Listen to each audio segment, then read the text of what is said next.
하나님의 사랑은 참 사랑입니다. 하나님의 사랑은 좋은 사랑입니다. 생명 주는 사랑입니다. 그런데 하나님의 사랑이 이렇게 좋은 사랑이지만은 우리가 그 사랑을 실천할 때 유익이 있는 것입니다. 아무리 좋은 것도 실천하지 않으면 유익이 없습니다. 우리 속담에 구슬이 서말이라도 끼어야 보배다 그런 말이 있고, 또 부뚜막에 소금도 넣어야 짜다 이런 말이 있습니다. 하나님의 사랑도 우리가 실천할 때 유익이 있는 것입니다. 사도 요한은 우리에게 말합니다. 형제들아, 우리가 말과 혀로만 사랑하지 말고 행함과 진실함으로 하자, 그렇게 말씀합니다. 말과 혀로만 사랑하지 말라 하는 것은 말로 사랑하지 말라는 것이 아닙니다. 말이 중요하기 때문에 우리가 사랑의 말, 아름다운 표현, 부드러운 표현, 겸손한 표현, 생명 주는 말, 이런 말들을 해야 합니다. 말과 혀로만 사랑하지 말고 그런 것은 일단 말로도 아름다운 말을 하고 생명의 말을 하되 거기서 그치지 말고 행함과 진실함으로 하자 하는 것은 행동으로 실천하고 또 진실한 마음으로 하라 하는 것입니다. 그런데 놀라운 사실은 우리가 이 하나님의 사랑을 실천할 때 물론 하나님께서 기뻐하시는 일이지만 우리에게도 많은 유익이 있다 하는 것입니다. 자, 그렇다면 우리가 사랑을 실천할 때 하나님께서 주시는 은혜, 또 우리에게 있는 유익 어떤 것인지 살펴보겠습니다. 우리가 사랑을 실천할 때 어떤 유익을 얻게 됩니까? 첫째로 우리 마음이 하나님 앞에서 담대함을 얻습니다. 19절 같이 읽읍시다. 시작. 이로써 우리가 진리에 속한 줄을 알고 또 우리 마음을 주 앞에서 굳세게 하리니 그랬습니다. 네, 이로써라고 하는 것은 앞에 나온 18절을 봤는데 우리가 말과 혀로만 사랑하는 것이 아니라 거기에다가 행함과 진실함으로 이렇게 사랑할 때 하는 말입니다. 이렇게 우리가 말로도 사랑하고 또 행동으로 실천할 때 어떤 일이 일어납니까? 우리가 진리에 속한 줄을 알고 우리 마음을 주 앞에서 굳세게 할 수가 있는 것입니다. 우리가 말만 하고 있을 때는 모릅니다. 자기도 모르고 다른 사람도 모릅니다. 그러나 실천할 때 사랑에 속한 줄을 알게 되고 또 그 사람이 진리에 속한 줄을 알게 되는 것입니다. 확인하게 되는 것이죠. 그렇지 않고 이 말로만 할 때는 자기도 속고 남도 속일 수가 있습니다. 왜냐하면 옛날에 그 말로 부주한다 이런 말 있는 것처럼 내가 말을 다 했으니까, 내가 설교를 했으니까 나는 사랑의 사람이다, 그렇게 속을 수가 있고, 다른 사람도 저 사람이 자꾸 말을 좋게 하니까 사랑이 있나 이렇게 자기도 속고 스스로 속고 남도 속일 수가 있는데, 그런데 우리가 이제 사랑을 말로도 표현하지만 행함으로 실천할 때 우리가 진리에 속한 줄을 알게 되고 다른 사람도 그 모습을 볼 때에 정말로 그 사람이 진리에 속했구나, 이것을 알게 된다는 것입니다. 예수님께서 그 열매로 그 나무를 안다고 말씀하셨죠. 그 실천하는 행동을 보고 진리에 속한 줄을 알게 되는 것입니다. 그리고 내가 진리에 속했구나, 이걸 알고 또 우리의 마음을 하나님 앞에서 굳세게 할 수가 있는 것입니다. 영어 성경을 보면 쉼을 얻는다고 표현되었습니다. 21절에 좀 더 자세히 나옵니다. 21절 같이 읽읍시다. 시작. 사랑하는 자들아, 만일 우리 마음이 우리를 책망할 것이 없으면 하나님 앞에서 담대함을 얻고. 아멘. 우리 마음이 하나님 앞에서 담대함을 얻게 되는 것입니다. 그런데 어떤 사람은 하나님 앞에 서면 두려운 사람이 있습니다. 물론 우리가 좋은 의미로 하나님을 두려워하는 것, 대표 기도자 말씀하신 것 같이 하나님을 경외하는 것, 그런 것은 좋은 것인데, 이 사람이 하나님을 두려워하는 것은 그런 걸 말하는 것이 아니라 마치 도둑이 경찰 무서워하는 것처럼 두려워하는 것을 말합니다. 그 사람은 왜 하나님 앞에 서기만 하면 그럴까요? 죄가 있기 때문입니다. 또 죄 가운데 살기 때문입니다. 아직 사랑의 빛 가운데 거하는 것이 아니라 어두움, 미움 가운데 살기 때문입니다. 벌 받을 것이 무섭기 때문입니다. 사랑 안에 두려움이 없고 온전한 사랑이 두려움을 내어 쫓나니 두려움에는 형벌이 있기 때문이다. 그렇게 말씀합니다. 자, 여러분, 사랑할 때 우리의 마음이 쉼을 얻습니다. 우리의 마음이 평안함을 얻고 안정감을 얻습니다. 이것은 우리가 세상을 살아갈 때 큰 자산입니다. 만일에 사람이 온 천하를 얻었다 해도 그 마음에 평안이 없다면 그보다 더 큰 낭패가 없습니다.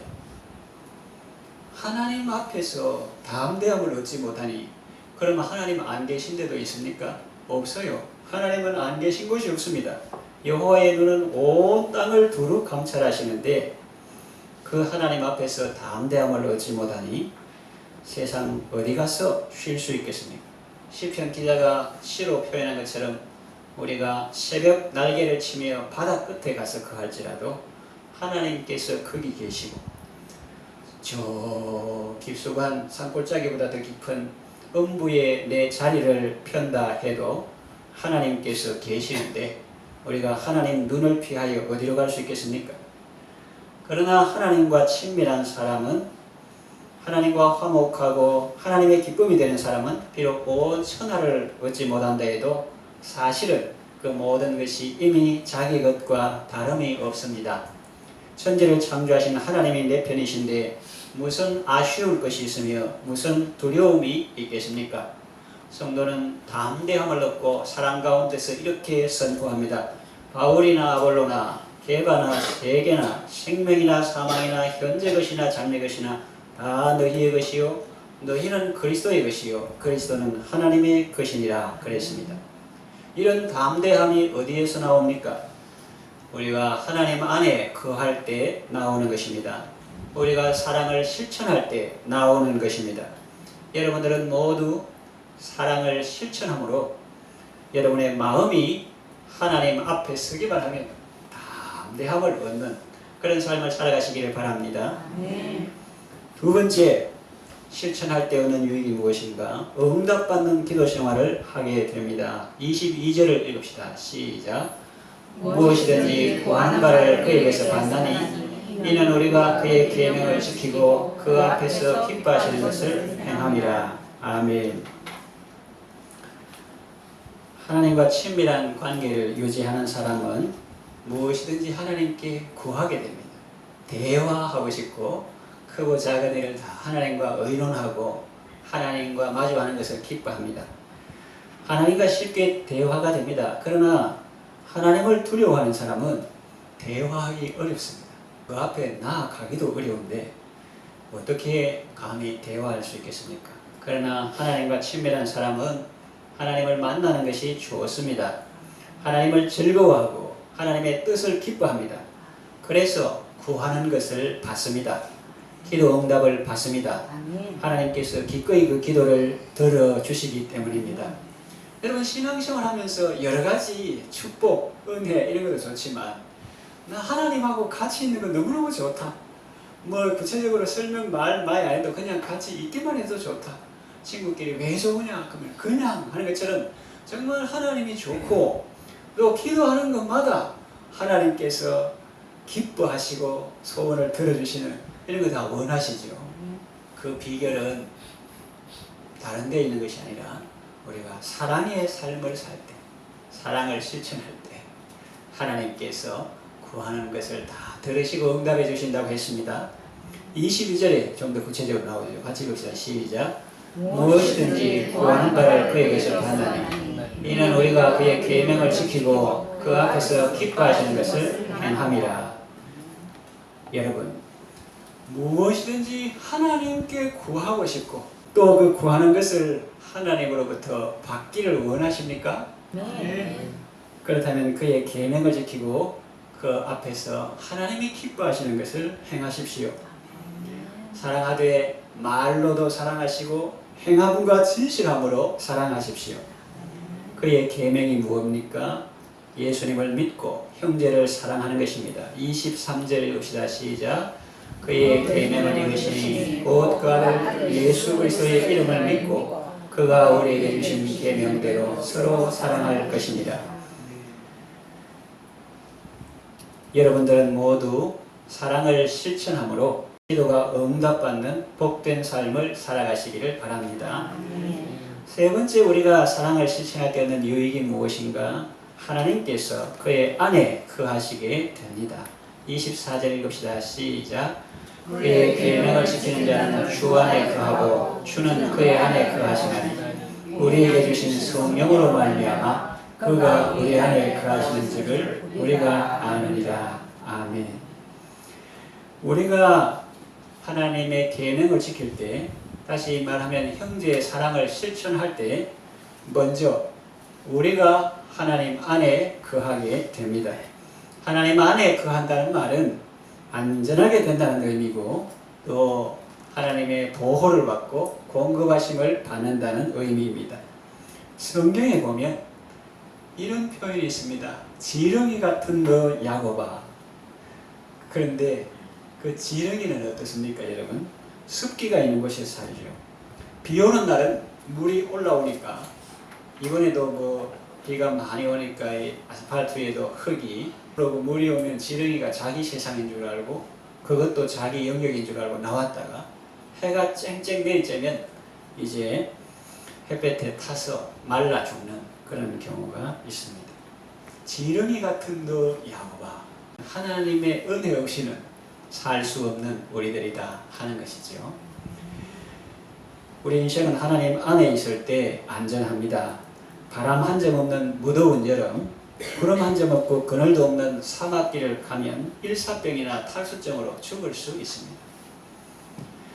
그런데 숲속 시원한 그늘에 가면 쉴 수 있고 또 계곡물에 발을 담그면 시원함을 느낄 수가 있습니다. 안전하고 상쾌합니다. 우리가 저와 여러분이 사는 이 세상은 광야와 같고 사막과 같습니다. 하나님은 사막 가운데 오아시스와 같습니다. 우리가 환난 당할 때 피난처가 되십니다. 어떨 때 그렇게 되는가?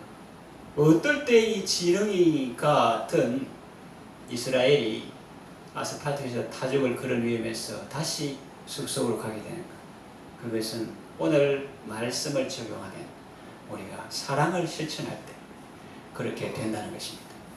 광야에서 사막에서 그 위험에서 오아시스로 가는 것처럼 우리가 미움과 정오와 다툼의 삶이 아니라 사랑을 실천할 때 그와 같이 하나님 안에 거하게 된다 하는 것입니다. 우리가 사랑을 실천할 때 하나님께서 우리의 피난처가 되시고 요새가 되심을 체험할 수 있습니다. 우리가 사랑을 실천할 때 하나님 안에 거하고 하나님과 함께 생명사계 안에 있기 때문에 안전하게 되고 공급받게 되는 것입니다. 여러분, 그런데 우리가 이 하나님 안에 있는 것도 좋습니다. 우리가 왕의 궁전에 거기서 이렇게 좋은 시설을 누리며 좋은 환경 가운데서 사는 것, 우리가 하나님 안에 거하는 것도 좋습니다. 그런데 더 놀라운 표현이 나옵니다. 하나님이 우리 안에 거하신다는 것입니다. 세상에 국왕이, 한 나라의 국왕이 평민 집에 하룻밤 묵어가는 것도 빅뉴스인데 천지 만물을 지으신 하나님 만왕의 왕께서 피조물인 사람의 집에 하룻밤 묵어가는 것도 아니고 류하신다, 머물류자, 거하신다니 이보다 더 황공하고 감사한 일이 어디에 있겠습니까? 하나님이 그를 얼마나 사랑하셨으면 이렇게까지 하시겠습니까? 요한복음을 보면은 예수님께서 이미 이런 말씀을 친히 하셨음을 알게 됩니다. 요한복음 14장 21절에 예수님께서 하신 말씀을 요한이 기록했는데 예수님께서 이런 말씀을 하셨습니다. 나의 계명을 지키는 자라야 나를 사랑하는 자니 나를 사랑하는 자는 내 아버지께 사랑을 받을 것이요 나도 그를 사랑하여 그에게 나를 나타내리라. 그리고 그 23절에 보면 더 놀라운 말씀이 있는데 사람이 나를 사랑하면 내 말을 지키니 내 아버지께서 그를 사랑하실 것이요 우리가 그에게 가서 그 절을 그와 함께 하리라. 예수님의 제자 중에서도 수제자라 또 사랑의 사도라 불릴 만큼 요한은 예수님의 마음을 우리에게 잘 전달하고 있습니다. 물론 성경의 원저자는 성령님이시지만 성령님은 그 사랑의 사도인 요한의 성품과 인격을 사용하셨습니다. 예수님께서 우리가 그에게 가서 거처를 그와 함께 하려고 하셨는데, 사람이 예수님을 사랑하고 그 계명을 지켜서 사랑을 실천하는 삶을 살 때 삼위 하나님께서 그에게 가서 거처를 그와 함께 하신다는 말씀입니다. 이보다 더 큰 영광이 어디 있겠습니까? 이보다 더 큰 기쁨, 이보다 더 큰 감격이 어디 있겠습니까? 시편 23편에 다윗은 여호와를 목자 삼으니 부족함이 없다고 했습니다. 그래서 여호와의 집에 영원히 거할 것이라고 했습니다. 그런데 좀 전에도 말했듯이 내가 여호와의 집에 가서 영원히 거하는 그걸 넘어서 이제는 하나님께서 나에게 오셔서 거처를 나와 함께 하신다고 하니 얼마나 더 좋습니까? 그러니까 여러분 순간순간을 행복하게 즐겁게 사십시오. 주님이 지상 명령을 주셨다. 아이고 나는 뭐 직장 생활하기도 그거 내 하루 앞가림 하기도 어려운데 뭘 지상 명령을 대사명을 줍니까? 이렇게 생각할 수 있습니다. 그냥 막 속단하게 내 혼자 그냥 큰 어려움 없이 살면 좋겠습니다 하는 그런 인생을 똑같이 사는데 뭐 큰 부담을 안 했는데 그런 인생을 똑같이 사는데 하나님의 비전에 접속되고 하나님의 말씀대로 살면은 뭐 사람 별거 있습니까? 다 아침에 일어나가지고 밥 먹고 숨 쉬고 일하고 하는데 그 인생을 정말 별처럼 빛나는 인생을 바꿔주시겠다는 것입니다. 아멘. 그리고 어떤 사람은 특별한 일을 해가지고 가는 게 두 사람이 똑같이 매를 갈고 있어요. 하나는 데려감을 당하고 하나는 버려둠을 당하고, 똑같이 잠을 자고 있으면 하나는 데려감을 당하고 하나는 버려둠을 당하고. 그러니까 여러분은 일을 해도 주의 일을 하시기를 바랍니다. 여러분 모두 하나님을 모시고 그 하나님과 함께 참된 만족과 감사와 기쁨의 삶을 살아가시기를 바랍니다. 네, 말씀을 정리하며 마치겠습니다. 우리는 이 사랑을 실천하라는 말씀을 부담으로 생각합니다. 그러나 이 또한 주님의 사랑의 명령입니다. 그 양반들 불러가지고 미국 선교사들이 테니스 치고 이게 반바지 입고 땀을 뻘뻘 흘리니까 양반이 혀를 차면서 아이고 양대가 그렇게 돌아다니고 땀 뻘뻘 흘리는 그런 거는 아래 것들이나 시키지 뭐 그런 양반들이 하냐 이렇게 했다는 거예요. 그러니까 주님이 사랑을 실천해라. 이것도 네 맨날 그림의 떡만 보고 있을래? 그림의 떡 지금 배가 고파 죽으라 하는데 지금 그림의 떡만 보고 김이 모락나는 그것만 보고 있을래? 그거를 정말로 떡집에서 가져온 김이 모락모락나는 떡을 정말 먹고 해가지고 살도 건강하게 살래? 사랑을 실천해라 하는 것이 부담입니까? 사랑의 명령입니까? 사랑의 명령이죠. 우리를 복되게 하기 위해서 주신 말씀입니다.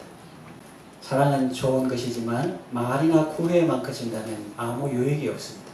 실천할 때 본문이 말하는 이런 놀라운 은혜를 직접 체험하게 되는 것입니다. 말로만 하며 자신을 속이는 것이 아니라 행함과 진실함으로 사랑하시기를 바랍니다. 그럴 때 여러분의 마음이 하나님 앞에서 어디서든지 어떤 위험한 상황 앞에서든지 여러분의 마음은 하나님 앞에서 담대함을 얻을 것이며 여러분들은 무엇이든지 구하는 것을 아버지께 받을 것이며 하나님의 기쁨이 되실 것이며 그래서 삼위 하나님의 내주하심과 동행하심의 기쁨을 누리는 아름답고 복된 삶을 살아가시기를 바랍니다. 아멘.